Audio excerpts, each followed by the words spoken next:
फजील अहमद साहब, आपका खैर मकदम है। फजील अहमद साहब बड़ी गहरी नजर रखते हैं और वो पूरे पस मंजर के साथ पॉलिटिकल एनालिस्ट हैं और पूरे पस मंजर के साथ बात करते हैं और बहुत ही आसान भाषा में, आसान जबान में बात करते हैं। इससे इसके साथ ही हमारे साथ जुड़ेंगे जो मशक़ उस्ता पर गहरी नजर रखते हैं और खारजा पॉलिसी पर खास तौर से सैयद रोमान हाशमी साहब, वो हमसे अभी कुछ देर में जुड़ेंगे।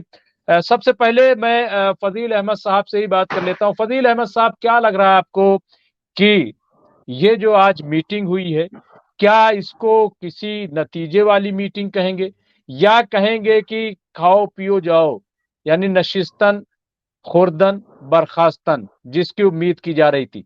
वहां गुस्सा दिखाई दिया, लोगों ने मजम्मत भी की, सब कुछ, लेकिन जब बायकॉट की बात आई तो यूएई जो है उसने रोक दिया, उसने इसको कंडम किया, कहा नहीं ये ठीक नहीं है। तो क्या नतीजा निकला? हालांकि ये भी वहां पे कहा गया है कि फौरी तौर पर जंग बंदी की जाए। कैसे देखते हैं इस पूरी मीटिंग को? कई बातें हैं। देखिए, इस मीटिंग को आप बहुत हल्के में नहीं ले सकते। नतीजा हम्म। बिल्कुल निकला इस बात का। और जिस तरह से सभी लोग कह रहे थे कि अरब कुछ नहीं कर रहा है, तो अरब ने भी अपना एक रौद्र रूप दिखाया है। और ये बहुत मजबूती से इस बात की मजम्मत भी कही और ये भी कहा है कि हम इसराइल के खिलाफ जंग करेंगे और सभी को तैयार किया है। मैं इस मीटिंग को बहुत पॉजिटिव लेता हूं। इसमें कहीं से भी हम्म। कुछ निगेटिव नहीं है। और ये जान हम्म। लीजिए कि जब हम वैचारिक मंच पर बैठते हैं तो विचार की ही बात कर सकते हैं। वहां कोई लड़ने हम्म। थोड़े बैठा है। ये कल आपसे एक बात हुई थी। हम्म। आज भी लोगों ने हमसे बात किया इस पर, कहा कि इस हम्म। मामले को आप ठीक से समझाइए कि हम्म। 51 मुस्लिम हम्म। देश क्या है। हम्म। कल मैंने कहा हम्म। था कि जो हम्म। ओआईसी है, ये हम्म। ओआईसी बनाने के पीछे एक बहुत बड़ी जीत है मिडिल ईस्ट की। हम्म। जीत इसलिए हम्म। है कि अमेरिका क्या करता है कि जब कोई बड़ा देश उसके खिलाफ खड़ा होता है या नेटो के हम्म। खिलाफ खड़ा होता है, तो उसके हम्म। बगल का कोई उसका छोटा देश उसको पैसा हम्म। और हथियार दे करके उसके खिलाफ में खड़ा करता है। हम्म। इसीलिए मिडिल ईस्ट में बहुत सी ताकतें आपस में टकरा गई। चाहे हम्म। गद्दाफी की बात भी कल हमने हम्म। किया था, इराक में हम्म। सद्दाम हुसैन की बात भी किया था मैंने। हम्म। और जिस तरह से हम्म। ईरान ईरान अरे अरब को यमन की हूतियों के द्वारा इतने लंबे समय से परेशान किया गया।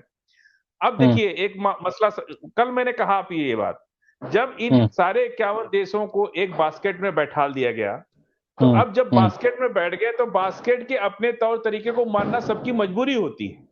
कोई हम्म। उसमें से हम्म। निकल के कूद के बाहर नहीं जा सकता। अब देखिए हम्म। हम्म। यूएई आ गया ना सामने। यूएई हम्म।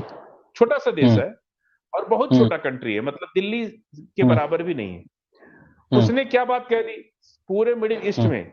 अब अगर हम्म। यूएई उस बास्केट में नहीं होता तो हम्म। अमेरिका उसका भरपूर यूज करता और कर रहा है अभी हम्म। भी। हम्म। लगातार इसराइल के पक्ष में यूएई खड़ा हो रहा है। हम्म। हम्म। सबको जो है अपनी लग्जरियस हम्म। लाइफ की बहुत चिंता है। हम्म। लग्जरी लाइफ, हमारा दुनिया में नाम हो, हम्म। हम बड़ी से बड़ी चीज हम्म। बनाएं, बड़ी इमारत हम्म। बनाएं, बड़ा चीज करें, बड़ी हम्म। मार्केट बनाएं, हम्म। बड़ा हम्म। शॉपिंग कॉम्प्लेक्स बनाएं। इस होड़ हम्म। में लोग फंसे हुए। आप हम्म। बचेंगे कि हम्म। नहीं बचेंगे इससे नंबर सबका आएगा। लेकिन हम्म। देखिए, हम्म। अब मैंने यही ने कहा हम्म। आपसे कि अगर यूएई 51 मुस्लिम हम्म। देशों की अगर कोई बास्केट नहीं हम्म। बनती तो आज यूएई हम्म। पे गेम खेलता आपका हम्म। America, Israel. हम्म। लेकिन चूंकि हम्म। अब यूएई भी मजबूर है, वो हम्म। नहीं जा सकता उनके उनके पक्ष में, क्योंकि वो बास्केट में बैठ चुका है।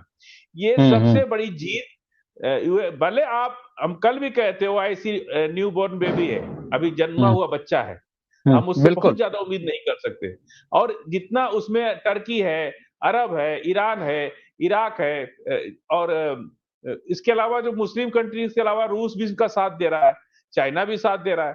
तो ये मान के चलिए कि जिस तरह से ओआईसी बनाने के पीछे एक मिडिल ईस्ट की बहुत बड़ी जीत है ये, कि ओआईसी बना करके आज कोई भी उसमें से बाहर नहीं जा सकता, या किसी को भी वो अमेरिका जो है अपने गुलामी में नहीं बांध सकता, या उनको मजबूर नहीं कर सकता, या उनको लालच नहीं दे सकता, क्योंकि वो ऑलरेडी किसी बास्केट में बैठ चुके हैं और उस कानून को, बास्केट के कानून को मान रहे हैं। तो ये बहुत बड़ी जीत है। और कल की जो मीटिंग हुई, आप इसको बिल्कुल नेगेटिव मत लीजिए, ये बहुत पॉजिटिव है। और इतना इजराइल पूरी तरह से डर चुका है, अमेरिका पे इसका असर पड़ा है। यूएन में आज वोटिंग हो गई और वोटिंग में देखिए भारत ने साथ दिया। कैसे यहाँ के लोग कह रहे हैं कि इजराइल के साथ है? पूरे नरेंद्र मोदी जी की पूरी सरकार फिलिस्तीन के साथ है। टू नेशन थ्योरी पर फिलिस्तीन को अलग देश बनाने के लिए भारत ने वोट किया है यूएन में, फिलिस्तीन के लिए। इसलिए सारी ये सब कुछ क्यों हो रहा है? यूएई जो 51 ओआईसी है, वो भारत भी उसके पक्षधर है। और कहीं न कहीं हमारे देश का तभी मिडिल ईस्ट के सभी देशों से बहुत अच्छे रिश्ते हैं। उसके दबाव में भारत इज़राइल के साथ नहीं जा पा रहा है, क्योंकि उसको आगे कुआँ पीछे खाई है। अगर वो इज़राइल के साथ जाता है, तो आप देखिए ओआईसी की ये ताकत है, मिडिल ईस्ट के मुस्लिम देशों की ये ताकत है कि भारत अपने तथाकथित कट्टरपंथियों की जो विचार है, उससे अलग हटके भारत में भी कट्टरपंथी हैं। कट्टरपंथियों के दबाव में बीजेपी कई बार फंस जाती है, लेकिन आज बीजेपी ने, भारत सरकार ने अपने कट्टरपंथियों के दबाव में ना आकर के उसने देश के हित में जो फैसला लिया है, भारत के करोड़ों लोग जो वहां कमा रहे हैं उनसे हमारा रिलेशन अच्छा चल रहा है। तो एक बात तो तय हो गई कि बीजेपी मुसलमानों से नफरत नहीं करती है, केवल भारत के मुसलमानों से नफरत करती है। दुनिया के मुसलमानों से नफरत नहीं करती, वो सिर्फ भारत के मुसलमान से नफरत करती है। और ये भी जो है बहुत दिन तक नहीं चलेगा, मैं बता रहा हूं मुमताज भाई, इसमें भी बदलाव आएगा और आना भी चाहिए। हम किसी को भी अपना वोट दें उसकी क्वालिटी के ऊपर, उसकी क्वालिटी पर वोट जब तक नहीं देंगे तब तक देश का ये बुरा हाल बना रहेगा। इसलिए आप कल की मीटिंग को आप बिल्कुल गंभीरता से लीजिए। मैं तो बहुत मुबारकबाद दे रहा हूं ओआईसी को कि निश्चित रूप से लोग चाहे, देखिए ये तत्काल एक्शन लेने का टाइम नहीं है। हमास जिस तरह से, और एक और खुशखबरी आपको बता दें, 80 जो है ना इजराइल के नागरिकों को हमास छोड़ रहा है, और कुछ कई हजार बच्चों और औरतों को इजराइल छोड़ रहा है। ये एक आज ये खबर आ गई, और कहीं न कहीं अब इजराइल भी बैकफुट पे है, अमेरिका भी डरा हुआ है। और अमेरिका को धमकी हिजबुल्लाह की तरफ से धमकी भी मिल गई कि जो आपका वारशिप खड़ा है उसको हम उड़ा देंगे। तो अमेरिका अगर उड़ा दिया, उसके बाद आप क्या करेंगे? जो कर रहे हैं आप, एक जगह तो फिलिस्तीन में फंसे हुए हैं, यूक्रेन में फंसे हैं, तो लेबनान में जाके फंस जाएंगे। समझ रहे हैं आप? तो इतना आसान भी नहीं है कि अब अमेरिका भी समझ रहा है कि हम एक साथ 4-5 देशों पर, ताइवान तैयार खड़ा है, उधर यूक्रेन में जंग हो रही है। मतलब फजील साहब, मैं अभी पढ़ रहा था बीबीसी को, ठीक है, बीबीसी ने जो बात कही है कि सऊदी अरब के रियाद शहर में शनिवार को इस्लामी सहयोग संगठन ओआईसी और अरब लीग का ऐतिहासिक आपात सम्मेलन हुआ। इसमें 57 देशों के शीर्ष नेता शरीक हुए। फिर आगे लिखता है कि गजा में जारी युद्ध पर चर्चा के लिए हुए इस अहम सम्मेलन में इजराइल के खिलाफ कोई व्यवहारिक कदम उठाने पर सहमति नहीं बनी। ये जो लिख रहा है, हालांकि बैठक में इजराइल के खिलाफ कई प्रस्ताव आए और कदम उठाने के सुझाव दिए गए। तो क्या आप ये मानते हैं कि ये जो सुझाव आए हैं ये कोई मामूली नहीं, क्योंकि जाहिर सी बात है कि वहां कोई इसलिए तो गए नहीं थे कि सब मिलकर के किसी पे हमला कर देंगे। तो इस हमले को किस तरीके से आप देखते हैं? क्या वाकई ये जो है ये जो प्रस्ताव है या तजावीज है, ये बड़ी अहमियत की हामिल है और इसके नतायज अच्छे बरामद होंगे? बीबीसी ही नहीं, पूरी वेस्टर्न मीडिया जिस तरह से लगातार 1990 से लेके और आज तक, पहले सोशल मीडिया नहीं था, इसलिए इनकी बात जो है कभी काउंटर नहीं हो पाती थी। वेस्टर्न मीडिया अपने वेस्टर्न इंटरेस्ट पे उसका अलग व्यूज होता है, और साउथ एशिया के उस पर अलग व्यूज होता है, मिडिल ईस्ट पर अलग व्यूज होता है। तो आप बीबीसी या कोई भी इस तरह की जो भी वेस्टर्न मीडिया है, अब वो एक्सपोज हो चुकी है, और उसकी बातों को बहुत आप गंभीरता से नहीं लीजिए। पूरे ओआईसी की मीटिंग में यह मुद्दा छाया रहा कि सभी मिडिल ईस्ट के कंट्रीज अपने अपने देशों से अमेरिका को बेस को खत्म करें। भाई खत्म करें, तो एक दिन में तो खत्म नहीं होगा। हर कंट्री को अपने कुछ डायलॉग्स होते हैं, कुछ एग्रीमेंट साइन होते हैं, उसके हिसाब से क्या तैयारी करनी है। और ये भी जान लीजिए कि अगर उसके रिएक्शन में अमेरिका युद्ध करता है, तो आपको युद्ध के लिए भी तैयार रहना पड़ेगा। सिर्फ बोल देने से नहीं काम होगा। ये बड़े जो लीडर्स होते हैं, उनको बहुत सी चीजें सोचनी पड़ती हैं, और हम आम इंसान की तरह नहीं सोच सकते, आम आदमी की तरह हम बात नहीं कर सकते। आप सोचिए कि कल एक बहुत बड़ा, क्या अमेरिका को ये मैसेज नहीं किया होगा? अमेरिका नहीं वो उस पर नजर रख रहा होगा कि कल इन लोग की मीटिंग में क्या तय हुआ? और क्या आज मिडिल ईस्ट कमजोर नहीं है? आज नेटो से कमजोर नहीं है मिडिल ईस्ट?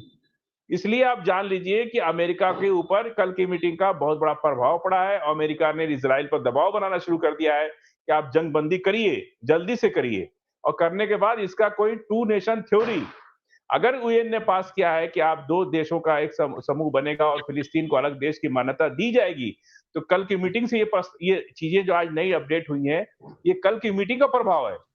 लेकिन समझ रहे हैं आप? फजील साहब, लोग ये कह रहे हैं कि एक तो ये कि जैसे कि तेल बंद करने की बात या बॉयकॉट की बात या सिफारती ताल्लुकात खत्म करने की बात या कोई अमली या फौरी तौर पर जैसे जंग बंदी, आपको क्या लग रहा है कि वहां जो तजवीज पास हुई है और जो मांग की गई कि फौरन जो है वो जंग को रोका जाए, और बहुत ही एक तरीके से धमकी आमेज लहजे में ये बात कही गई है, और वहां पे फौरी तौर पर ऐड पहुंचाई जाए, तो इसको आप कैसे देखते हैं? देखिए, हम भी नाउम्मीद नहीं है और हम कोई ऐसी बात नहीं करना चाहते जिससे नाउम्मीदी और लोग खुश हो के साहब 56 मुल्क भी जुट गए और वहां कुछ नहीं निकला, खोदा पहाड़ निकली चुईया।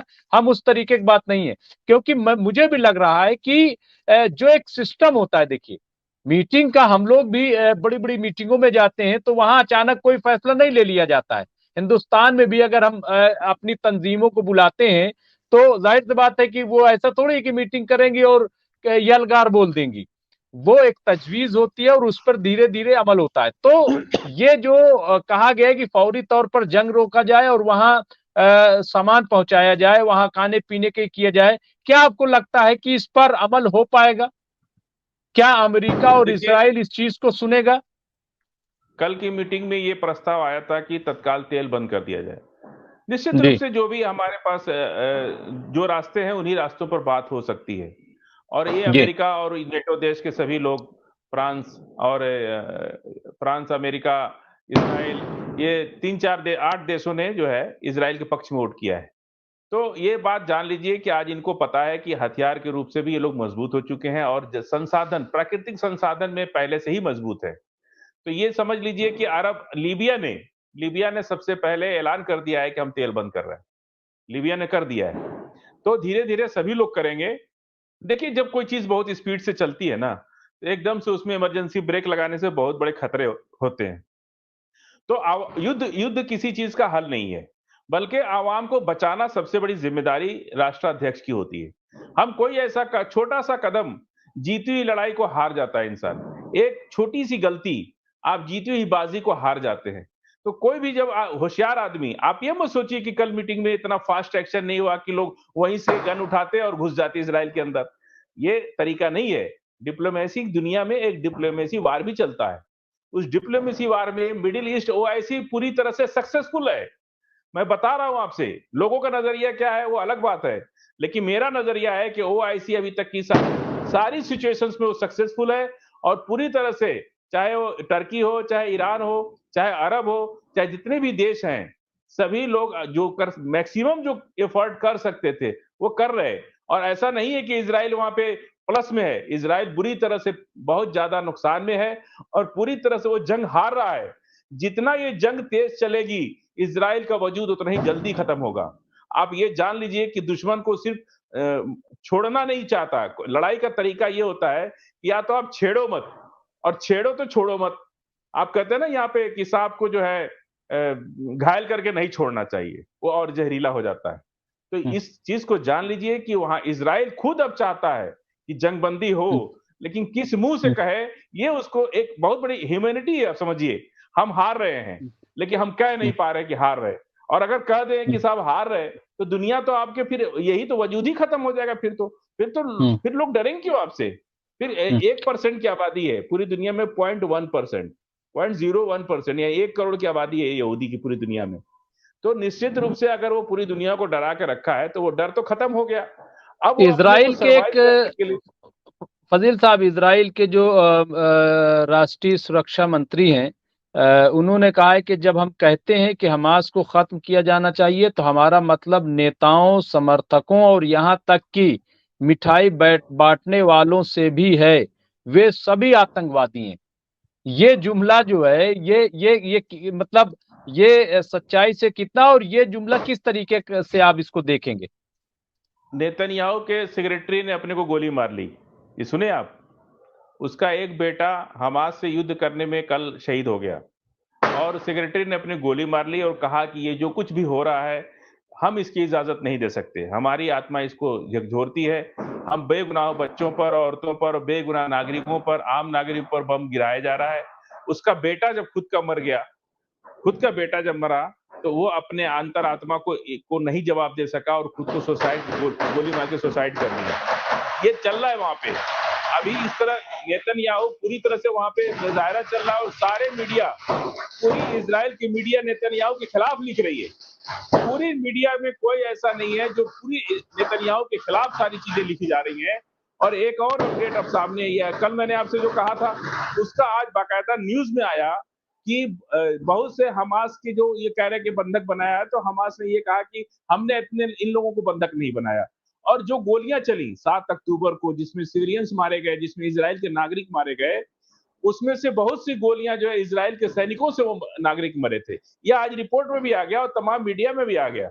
और दूसरी बात, ये जो आतंकवाद की परिभाषा ना दुनिया में आज तक तय नहीं हुई है कि आतंकवाद कौन कर रहा है। मैं पहले भी कह चुका हूं कि अफगानिस्तान के अंदर जिस तरह से अमेरिका ने क्लस्टर बम गिराया और बेगुनाह अफगानियों को मारा, जिनका कोई कसूर नहीं था, आम शहरी नागरिक, इतना क्लस्टर बम मारा कि 25% आबादी अफगानिस्तान में, आम नागरिकों की आबादी कम हो गई। क्या वो आतंकवाद नहीं था? लीबिया में जिस तरह से जनसंहार करा करके, आपस में वर्ग संघर्ष करके, और वहां लाखों लोगों को, हजारों लोगों को मारा दिया गया और लीबिया के गद्दाफी साहब की हत्या हुई, क्या वो आतंकवाद नहीं था? जिस तरह से इराक पर हमला हुआ, क्या कसूर था इराक का? आपने, अमेरिका ने कहा कि हम केमिकल वेपन रखे हुए हैं सद्दाम हुसैन, आज तक आप नहीं खोज पाए, दुनिया के सामने नहीं ला पाए कि आपने जो है इराक में जिस तरह का नरसंहार किया, क्या वो युद्ध के अपराधी नहीं है? उनको कोई नहीं कहेगा कि आप युद्ध के अपराधी हैं। तो ये चीजें दुनिया में अभी तय नहीं हुई। हम उनको आतंकवादी कह दे देंगे, वो हमको आतंकवादी कह सकते हैं, हम उनको कहते मतलब हैं। बिल्कुल ऐसे ही है फजील साहब, मतलब बिल्कुल ऐसे ही है जैसे अस्पतालों पे, स्कूलों पे, गजा पे हमला कर रहे हैं और ये कह रहे हैं कि इसके नीचे टनल है। मतलब बिल्कुल ऐसे तो ही उसको साबित जैसे नहीं इराक कर में पा किया रहे था ना। वैसे। जी जी। पांच पांच इजरायली शहीद हुए उसमें, उनके सैनिक उस टनल में घुसते ही 5 लोग शहीद हो गए। आज तक वो खोज नहीं पाए, ना वो साबित नहीं कर पाए। वो किसी स्कूल को मार देंगे और कहेंगे कि इसके अंदर हमास का अड्डा था, तो नहीं मार। मैंने एक दिन पहले आपसे कहा था कि पूर्व प्रधानमंत्री चंद्रशेखर जी ने पार्लियामेंट में ये कहा था कि अगर किसान अपनी गन्ने की पैसे मांग रहा है, गन्ना का पैसा मांग रहा है, आप उसको गोली मार रहे हैं। यदि बेगुनाहों को गोली सरकार मारे तो सरकार भी आतंकवादी है। सरकार को गोली चलाना, कोई दुनिया में कोई हक नहीं है किसी को गोली चलाने का, चाहे कहीं से भी चले। यदि सरकार भी निहत्थों पर गोली चलावे, बेगुनाहों पर गोली चलाए, तो उनकी जायज मांग को न मांग करके उनके ऊपर गोली चला दे, तो सरकार भी आतंकवादी है। ये चंद्रशेखर जी ने पार्लियामेंट में कहा था। अभी दुनिया में ये तय नहीं हुआ है कि आतंकवाद की परिभाषा क्या है। पहले दुनिया तय करे कि आतंकवाद की परिभाषा, मतलब सरकार को मानने का हक है बेगुनाहों का, लेकिन बेगुनाह अपने को बचाव नहीं कर सकता। अगर बचाव करेगा तो उसको आतंकवादी कहा जाएगा।